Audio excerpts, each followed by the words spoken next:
नमस्कार साथियों, आप सभी का स्वागत है आपके अपने YouTube चैनल पढ़ाई की पोथी में।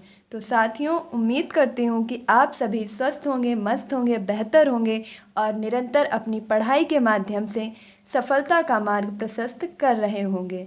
तो प्यारे साथियों, करेंट अफेयर्स की आपकी जो श्रृंखला चल रही है उसमें आपको महत्वपूर्ण पुरस्कार भाग 1, महत्वपूर्ण पुरस्कार भाग 2 के माध्यम से काफ़ी चीज़ें कवर कर ली गई हैं और उस वीडियो को आपने काफ़ी अप्रिसिएट भी किया है, जिसके लिए धन्यवाद। तो इन सभी चीज़ों को ध्यान में रखते हुए मैं आपके लिए करेंट अफेयर्स की इस श्रृंखला में आज एक बार फिर टॉप 20 का वीडियो लेकर के आई हूँ, जिसमें कुछ सिलेक्टेड क्वेश्चन है जो आपकी आने वाली सभी प्रतियोगी परीक्षाओं के लिए महत्वपूर्ण है। तो साथियों, कम समय में बेहतर कंटेंट के लिए पढ़ाई की पोथी को सब्सक्राइब जरूर करें। तो बिना समय गंवाए आइए अपने वीडियो को स्टार्ट करते हैं। आज का हमारा पहला क्वेश्चन है, पाक जलडमरू मध्य का सबसे कम समय व कम उम्र में तैरकर पार करने वाली विश्व की पहली महिला कौन है। देखिए, मैं एक चीज़ बता दूं आपको कि इसके पहले के मैं सभी वीडियो ऑप्शनल लेके आई थी, मीन्स आपको 4 बहुविकल्पीय दिए गए थे जिसमें से आपको सही उत्तर का चयन करना था। लेकिन ये श्रृंखला में आपके लिए वन लाइनर लेकर के आई हूँ, क्वेश्चन एंड आंसर। मेरा मकसद है कि मैं कम समय में बेहतर चीज़ें दे सकूं। तो पहले आप कुछ वन लाइनर तैयार कर लीजिए, इसके बाद मैं आपका बहुविकल्पीय के माध्यम से टेक्स्ट ऑर्गेनाइज कर दूंगी। तो टेक्स्ट ऑर्गेनाइज करने से पहले बेहतर होगा कि चीज़ों को समझ लें। तो समसामयिक घटनाक्रम का पहला प्रश्न आपसे क्या कह रहा था कि ऐसी कौन सी महिला हैं जो विश्व की प्रथम महिला बन चुकी हैं पाक जलडमरू मध्य को सबसे कम समय में तैरकर पार करने वाली। और क्योंकि एक रिकॉर्ड और इनके नाम आया है, ये सबसे कम उम्र की भी हैं। तो क्या नाम है इनका? जिया राय। क्या नाम है? जिया राय। और इनकी उम्र कितनी है? 13 वर्ष 10 माह। तो मात्र 13 वर्ष और 10 माह की आयु में 29 किलोमीटर की जो आपकी दूरी तय की है इन्होंने तैर करके, वो सिर्फ 13 घंटे 10 मिनट में तय की है। तो ये आपके इनसे संबंधित सभी आंकड़े थे, एक बार थोड़ा देख लीजिएगा। बाकी मोस्ट इम्पॉर्टेंट तो इसमें रहेगा उनका नाम कि पाक जलडमरू मध्य को सबसे कम समय में और सबसे कम उम्र में तैर कर पार करने वाली विश्व की पहली महिला बन चुकी हैं जिया राय। तो साथियों, देखते हैं अपना नेक्स्ट क्वेश्चन। अगला प्रश्न कह रहा है, भारत का पहला विश्व शांति केंद्र कहाँ स्थापित किया जा रहा है। तो भारत का पहला विश्व शांति केंद्र कहाँ स्थापित किया जा रहा है? गुरुग्राम, हरियाणा में। कहाँ किया जा रहा है? गुरुग्राम, हरियाणा में। अगला क्वेश्चन है, भारत का पहला digital water data bank, digital water data bank aquarium. देखिएगा, क्वेश्चन जो है आपसे अब, क्योंकि परीक्षा का लेवल दिन पे दिन बदलता जा रहा है, तो आपको सभी चीज़ों पर उतनी ही दृष्टि रखनी होगी, चाहे वह आपके राज्य का हो या पूरे भारत की बात की जा रही हो या अंतर्राष्ट्रीय दृष्टि से हो या आपका राष्ट्रीय दृष्टि से हो, किसी भी परिप्रेक्ष्य से हो, आप करंट पर पूरा फोकस रखेंगे। तो भारत का पहला वाटर डाटा बैंक एक्वेरियम आपका लॉन्च कहाँ से किया गया है? बेंगलुरु से। कहाँ लॉन्च किया गया है? बेंगलुरु से। अब इससे संबंधित अगर मैं आपको बताऊं तो यह बैंक जो आपका लॉन्च किया गया है, इसका संबंध है, यह बैंक जल के विभिन्न पहलुओं के विषय में जानकारी प्रदान करेगा। तो digital water data bank aquarium आपका बेंगलुरु से लॉन्च किया गया है, जो आपके जल के विभिन्न पहलुओं के बारे में जानकारी प्रदान करेगा। देखिए, वीडियो के अंत तक जरूर बने रहिएगा, ये सभी प्रश्न आपकी परीक्षा की दृष्टि से बहुत ही ज़्यादा महत्वपूर्ण हैं। एक एक प्रश्न को ध्यान से देखिए। अगला है, नरेंद्र मोदी द्वारा मार्च 2022 में धर्म जीवन गाथा, क्या नाम है? धर्म जीवन गाथा नामक पुस्तक के 6 खंडों का विमोचन किया गया, जिसके लेखक हैं। देखिए, यहाँ पर प्रश्न में ही आपके काफ़ी उत्तर निकल रहे हैं। जैसे आप देख लीजिए कि धर्म जीवन गाथा पुस्तक जो है आपकी, वह किसके द्वारा विमोचन किया गया है? नरेंद्र मोदी जी के द्वारा। और यह पुस्तक कितने खंडों में थी? तो यह पुस्तक कुल 6 खंडों में थी। यहीं पर अगर मैं बात करूं कि इसके लेखक कौन थे, तो इसके लेखक थे आपके माधव प्रिय, इसके लेखक थे आपके माधव प्रिय दास जी स्वामी। कौन थे इसके लेखक? माधव प्रियदास स्वामी जी, देखिए ये प्रश्न आपकी परीक्षा की दृष्टि से काफ़ी महत्वपूर्ण बन जाता है। प्लीज़ इन सभी चीज़ों को ध्यान रखें, क्योंकि आपसे पुस्तकें, पुस्तकों के लेखक, वर्तमान में जो भी चीज़ें महत्वपूर्ण हैं, वे सभी पूछी जा सकती हैं।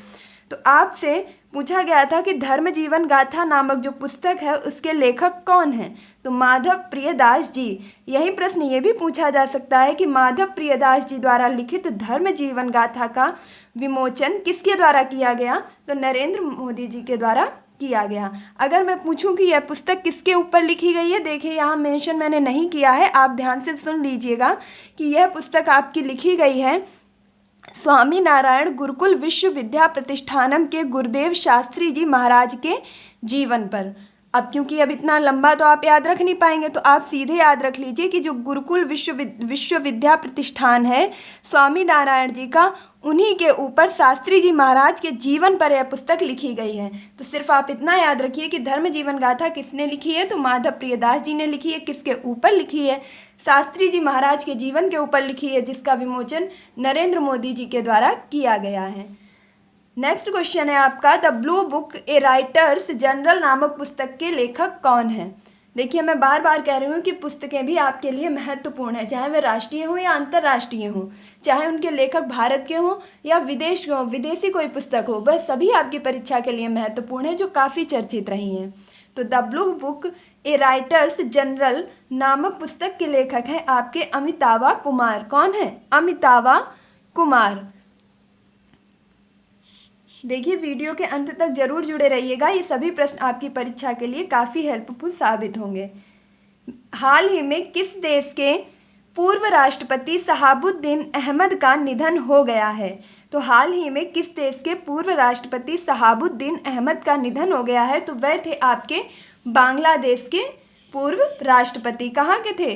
बांग्लादेश के पूर्व राष्ट्रपति थे। फिर है अगला प्रश्न आपका। देखिए आप खुद ही देख रहे होंगे कि मैंने हर एक क्षेत्र को छूने की पूरी कोशिश की है, फिर चाहे वह आपके किसी राज्य से संबंधित प्रश्न हो या किसी अंतर्राष्ट्रीय घटना से संबंधित हो या आपके किसी पुस्तकों से संबंधित हो। तो इस प्रकार से आप देख रहे हैं कि आपको वीडियो में सभी प्रकार के प्रश्न मिल रहे हैं। तो हाल ही में किस देश के खगोल वैज्ञानिक यूजीन न्यूमैन पार्कर का निधन हो गया है, जो भौतिकी से संबंधित थे? तो सबसे पहले तो जान लीजिए कि अगर आपसे पूछा जाए कि यूजीन न्यूमैन पार्कर का हाल ही में निधन हो गया है, वह आपके किस से संबंधित थे? तो वह आपके खगोल वैज्ञानिक थे, जिनका संबंध भौतिकी से था। और अब उनका अगर ये पूछा जाए कि किस देश के थे, तो वह थे आपके अमेरिका के। किस देश के थे? अमेरिका के। देखिए एक बार फिर देख लीजिए, हाल ही में किस देश के खगोल वैज्ञानिक यूजीन न्यूमैन पार्कर का निधन हो गया, जो भौतिकी से संबंधित थे, और उनका जो देश था किस देश के थे? तो वह अमेरिका से संबंधित थे। इसी श्रृंखला में आपका अगला प्रश्न है, हाल ही में किसे गणित के प्रसिद्ध एबल पुरस्कार से सम्मानित किया गया? तो जिन्होंने भी मेरा पुरस्कार संबंधी वीडियो देख रखा है, उन्हें यह प्रश्न अब तक याद हो चुका होगा। तो हाल ही में आपके प्रसिद्ध एबल पुरस्कार से सम्मानित किए जाने वाले व्यक्ति हैं डेनिस सुलेवन। कौन है? Dennis Sullivan. और इस गणित के एबल पुरस्कार को नोबेल पुरस्कार के समान ही माना जाता है। अगर आपसे कहा जाए कि गणित का नोबेल पुरस्कार किसे कहा जाता है, तो गणित का नोबेल पुरस्कार एबल पुरस्कार को कहा जाता है। नेक्स्ट क्वेश्चन है आपका, मार्च 2022 में किसे 13वां Green Storm Global Photography Award से सम्मानित किया गया? सीधा सा याद रखिए कि हाल ही में आपके किसे ग्लोबल फोटोग्राफी अवार्ड से सम्मानित किया गया है? तो वह हैं आपके मोहम्मद रजा मासूमी। कौन है? मोहम्मद रजा मासूमी। और इनका संबंध ईरान से है। ये कहाँ से संबंधित है? ईरान से संबंधित है। मतलब इन्होंने फ़ोटो भी खींच ली, अवार्ड भी ले लिया, लेकिन ये है कैसे? बहुत ही मासूम है और इन्हें अभी भी कुछ पता नहीं चल रहा है। तो आपका ग्लोबल फोटोग्राफी अवार्ड से सम्मानित किसे किया गया है? मोहम्मद रजा मासूमी को। नेक्स्ट है आपका, किस ट्रांसजेंडर कार्यकर्ता को इंटरनेशनल वुमेन करेज पुरस्कार से नवाजा गया है? तो आपके ऐसे कौन से ट्रांसजेंडर कार्यकर्ता हुए हैं जिन्हें आपका हाल ही में किससे नवाजा गया है? इंटरनेशनल वुमेन करेज से सम्मानित किया गया है। तो इस पुरस्कार के लिए जो आपके सम्मानित की गई हैं वह है आपकी ट्रांसजेंडर भूमिका श्रेष्ठ। कौन है? भूमिका श्रेष्ठ। यही मैं अगर आपसे पूछूं कि भूमिका श्रेष्ठ आपकी किस राज्य या किस देश से संबंधित है, तो आपका कहा जाएगा कि यह आपकी संबंधित है नेपाल से। तो नेपाल की भूमिका श्रेष्ठ को इंटरनेशनल वीमेन करेज पुरस्कार से नवाजा गया है। ये थे आपके 10 क्वेश्चन। देखते हैं अपना क्वेश्चन नंबर 11। क्वेश्चन नंबर 11 है आपका, हाल ही में किस भारतीय को वोल्टमैन अवार्ड 2022 से सम्मानित किया गया?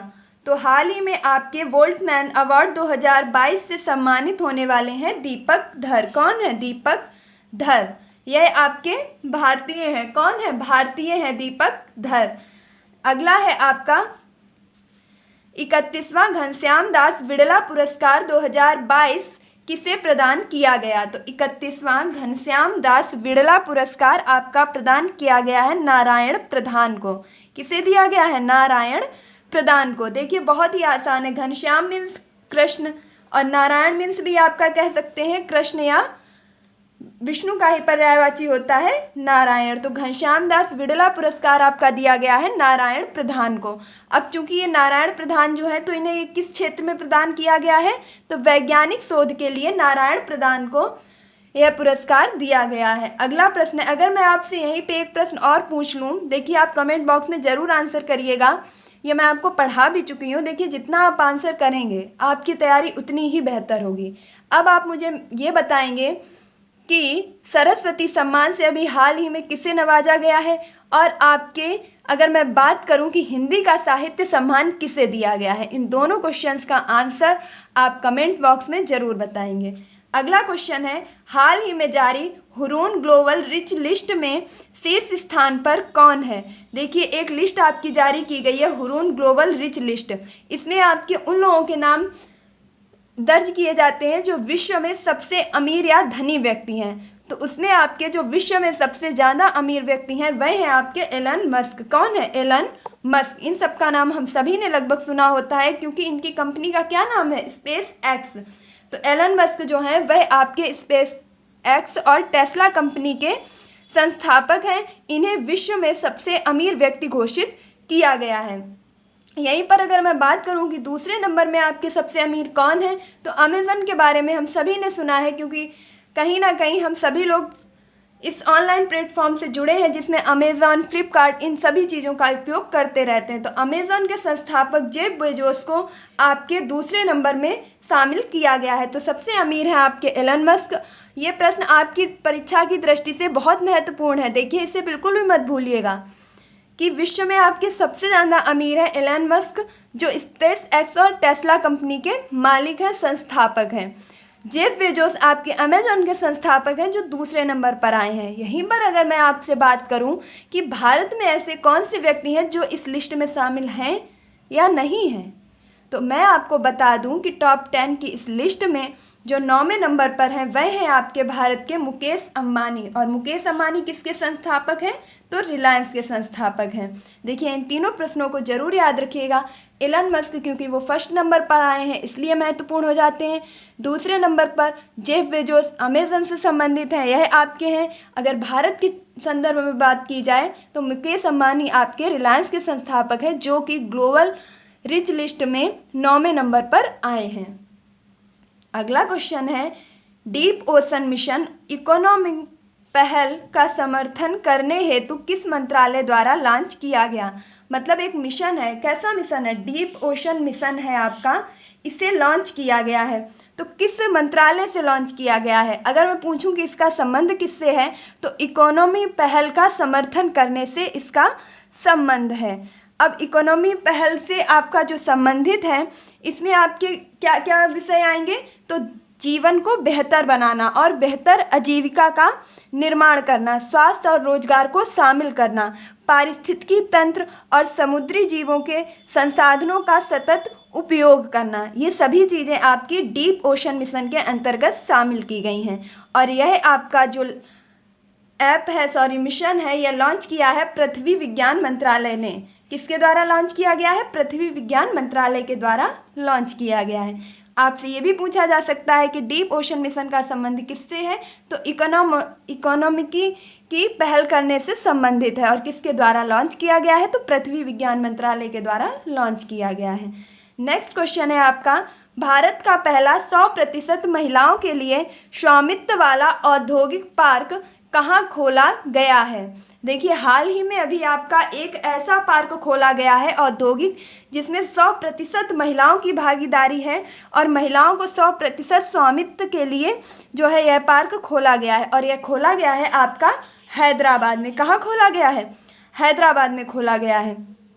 अगला प्रश्न है आपका, महिलाओं के लिए उद्यमिता प्रोत्साहन समर्थ एक आपका अभियान चलाया जा रहा है, समर्थ अभियान। कौन सा चलाया जा रहा है, समर्थ अभियान आपका चलाया जा रहा है। और ये किसके लिए चलाया जा रहा है, तो मैं बात करूं महिलाओं के लिए चलाया जा रहा है समर्थ अभियान आपका। और इसमें आपके केंद्रीय मंत्री के द्वारा यह अभियान लॉन्च किया गया है और ये केंद्रीय मंत्री हैं आपके नारायण राणे। तो नारायण राणे ने अभी हाल ही में एक अभियान लॉन्च किया है जिसका नाम है समर्थ।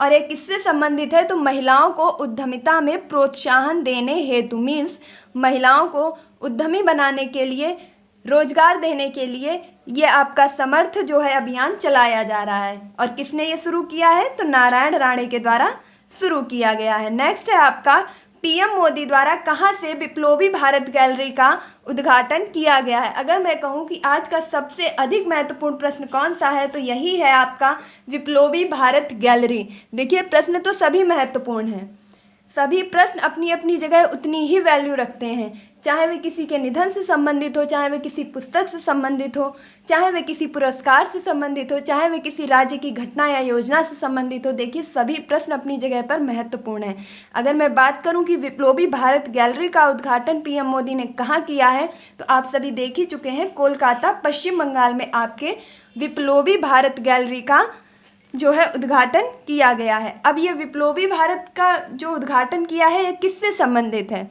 ये चीज़ आपसे हो सकता है पूछे या ना पूछे, लेकिन जानकारी के लिए जान लीजिए कि जो भी आपके स्वतंत्रता संग्राम में शहीद हुए थे, उनने जो योगदान दिया था, उनकी पृष्ठभूमि से यह आपका संबंधित एक उद्घाटन किया गया है गैलरी का। यह उनकी पृष्ठभूमि को दर्शाता है, जिसका उद्घाटन कोलकाता पश्चिम बंगाल में नरेंद्र मोदी जी के द्वारा किया गया है। फिर सुन लीजिए, विप्लवी भारत गैलरी का उद्घाटन कहाँ किया गया है, कोलकाता पश्चिम बंगाल में। किसके द्वारा किया गया है, नरेंद्र मोदी जी के द्वारा किया गया है। देखिए मैं क्या बताऊं कि ये सभी प्रश्न आपके लिए कितने महत्वपूर्ण हैं, बस आप देखते रहिए और लगातार सुनते रहिए। और बहुत ही कम क्वेश्चन बचे हैं, यकीन मानिए। अगला प्रश्न है क्वेश्चन नंबर 18, राष्ट्रीय कैलेंडर की 65वीं वर्षगांठ पर 2 दिवसीय सम्मेलन तथा पूसा कृषि विज्ञान मेला का आयोजन तथा आरोग्य वनम। देखिए एक ही क्वेश्चन में अगर मैं कहूँ कि मैंने 4 से 5 क्वेश्चनों को इंक्लूड किया है, हो सकता है आपको ये तरीका अच्छा लगे या ना अच्छा लगे, लेकिन कोशिश यही की गई है कि आपको कई सारी चीज़ें एक ही साथ याद करवाई जा सकें। फिर है आपका आरोग्य वनम, प्लास्टिक रिसाइकलिंग हेतु संभव और स्वावलंबन पहल। फिर मैं बात करूं यह किसके द्वारा संभव स्वावलंबन पहल शुरू की गई है, तो सूक्ष्म लघु मध्यम मंत्रालय द्वारा आपके ये पहल शुरू की गई है। फिर है इसका शिखर सम्मेलन का आयोजन कहाँ किया गया। अब देखिए मैं बताती हूँ कि इस क्वेश्चन को आप कैसे समझेंगे। सबसे पहला क्वेश्चन आपसे कह रहा है कि राष्ट्रीय कैलेंडर की 65वीं वर्षगांठ पर 2 दिवसीय सम्मेलन का आयोजन कहाँ किया गया, तो दिल्ली में किया गया है। कहाँ किया गया है, दिल्ली में किया गया है। यहीं पर अगर मैं बात करूं कि आरोग्य वनम का आपका आरोग्य वनम नीति, आपकी आरोग्य वनम के लिए जो आपका आयोजन किया गया है, यह कहाँ किया गया है, तो आरोग्य वनम आपका जो संबंधित है यह आपके राष्ट्रपति भवन के आसपास एक ऐसे पार्क, एक ऐसे वन की स्थापना की जा रही है जिसमें आपके सभी औषधीय पौधे लगाए जाएंगे। और वहाँ पर जो आपके पूर्व के कहें कि प्राचीन के आयुर्वेदाचार्य थे, उनकी मूर्तियाँ भी लगाई जाएंगी। तो इस आरोग्य वनम की स्थापना भी आपकी कहाँ की जा रही है, नई दिल्ली में। अगर मैं बात करूँ पूसा कृषि विज्ञान मेला, तो पूसा कृषि विज्ञान मेला का आयोजन भी आपका नई दिल्ली में किया जा रहा है। अगर मैं बात करूं कि प्लास्टिक कचरे को रिसाइकिल करने के लिए सरकार के द्वारा एक योजना चलाई गई, उसका नाम है संभव और स्वावलंबन। क्या है? संभव और स्वावलंबन। और ये संभव और स्वावलंबन पहल आपकी सूक्ष्म लघु मध्यम उद्यम मंत्रालय द्वारा शुरू की गई है। इसका भी शिखर सम्मेलन आपका नई दिल्ली में हुआ है। तो उम्मीद करती हूँ कि ये सारी चीज़ें आप एक साथ पढ़ेंगे तो आपको याद भी रहेगा कि ये सारी की सारी घटनाएं आपकी नई दिल्ली से संबंधित हैं। तो अगर मैं बात करूं, राष्ट्रीय कैलेंडर की 65वीं वर्षगांठ पर 2 दिवसीय सम्मेलन कहाँ किया गया? नई दिल्ली में। पूसा कृषि विज्ञान मेला का आयोजन कहाँ किया गया? नई दिल्ली में। आरोग्य वनम का आपका कहाँ स्थापित किया जा रहा है? राष्ट्रपति भवन, नई दिल्ली में। प्लास्टिक रिसाइकलिंग हेतु संभव स्वावलंबन पहल के लिए आपका सम्मेलन कहाँ किया गया है? तो नई दिल्ली में। तो ये था आपका क्वेश्चन नंबर 18। देखिए, भले ही आपको क्वेश्चन नंबर 18 एक क्वेश्चन लग रहा हो, लेकिन आप खुद ही समझ रहे होंगे इस एक क्वेश्चन में कम से कम 3 से 4 क्वेश्चनों को इंक्लूड किया गया है। अगला प्रश्न है आपका नेक्स्ट क्वेश्चन है आपका सेकंड लास्ट। हाल ही में चर्चा में रहा कवच क्या है? अगर मैं कहूँ कि हाल ही में जो एक आपका शब्द है कवच, ये कवच आपका बहुत ही ज़्यादा चर्चा में रहा है, तो इसका संबंध किससे है? तो कवच आपका जो है कवच अभियान है, कवच जो है आपका संबंधित है भारतीय रेलवे द्वारा विकसित टक्कर रोधी प्रणाली। देखिए, भारतीय रेलवे के द्वारा एक ऐसे कहूँगी कि ऐप की शुरुआत की गई है कि कवच अभियान आपका ऐसा चलाया गया है भारतीय रेलवे के द्वारा कि अगर आमने सामने से 2 ट्रेनें आ रही हैं तो आमने सामने से आने वाली दोनों ट्रेनों की टक्कर नहीं होगी, क्योंकि पहले से ही यह पता चल जाएगा कि सामने से कोई ट्रेन आ रही है। तो उसकी सूचना देने के लिए आपके एक ऐप लॉन्च किया गया है जिसका नाम है कवच। तो कवच आपका किससे संबंधित है? भारतीय रेलवे द्वारा विकसित टक्कर रोधी प्रणाली है। देखिए, ये सभी चीज़ें बहुत ही ध्यान रखिएगा, ये सभी आपसे पूछी जाती हैं। अगला हमारा आज का लास्ट क्वेश्चन है रेलवे द्वारा चलाए गए ऑपरेशन आहट। देखिए, बहुत ही चर्चा में रहा है, भारतीय रेलवे द्वारा एक ऑपरेशन चलाया गया है जिसका नाम है आहट। क्या नाम है? आहट। और उसका संबंध किससे है? तो मानव तस्करी को रोकने पर। आपने देखा होगा कि ट्रेन में काफ़ी लोग मानव की तस्करी करते हैं, तो ट्रेन के माध्यम से जो लोग भी मानव की तस्करी करते हैं, तो भारतीय रेलवे के द्वारा एक ऑपरेशन चलाया गया जिसका नाम रखा गया आहट। और ये किस लिए चलाया गया? तो मानव तस्करी की रोक करने के लिए, मानव तस्करी को प्रतिबंधित करने के लिए चलाया गया। यही मैं बात करूं कि रेलवे के द्वारा आपका एक और ऑपरेशन चलाया गया है जिसका नाम है अमानत।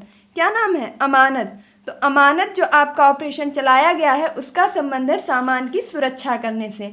मैं बात करूं कि अगर आप ट्रेन में अपना सामान भूल जाते हैं, प्लेटफॉर्म पर अपना सामान भूल जाते हैं, तो रेलवे सुरक्षा बल आपकी पूरी सामान को सुरक्षित रखेगा और आप तक पहुंचा देगा।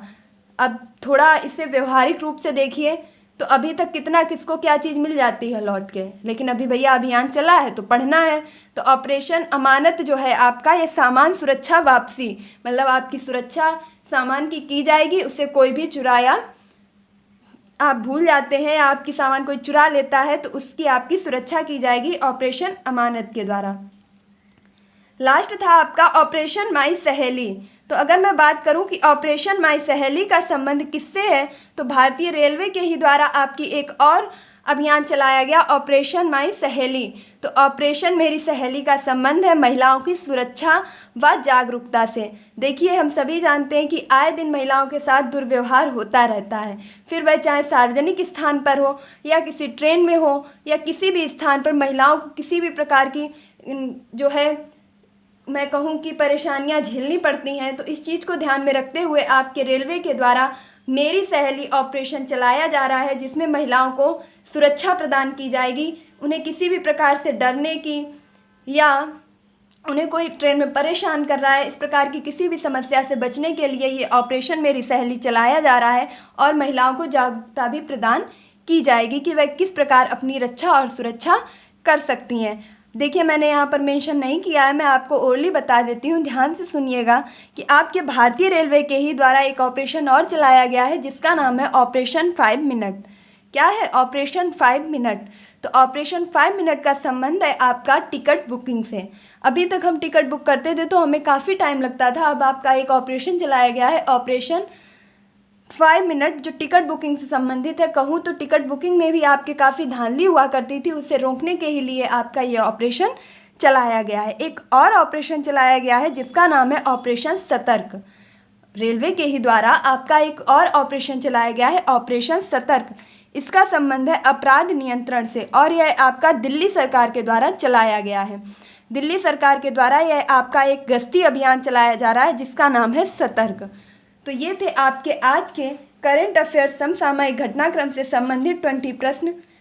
देखिए, पूरी कोशिश की गई है कि मैंने सभी टॉपिक को टच किया है, फिर वह चाहे आपकी किसी महत्वपूर्ण व्यक्ति का निधन हो, या किसी पुस्तक से संबंधित हो, या आपके किसी राज्य की किसी घटना से, किसी योजना से संबंधित हो, किसी ऐप या अभियान से संबंधित हो, या आपकी किसी पुस्तक से संबंधित हो। तो पूरी कोशिश की गई है कि आपको ये सब चीज़ें एक साथ इंक्लूड की जा सकें।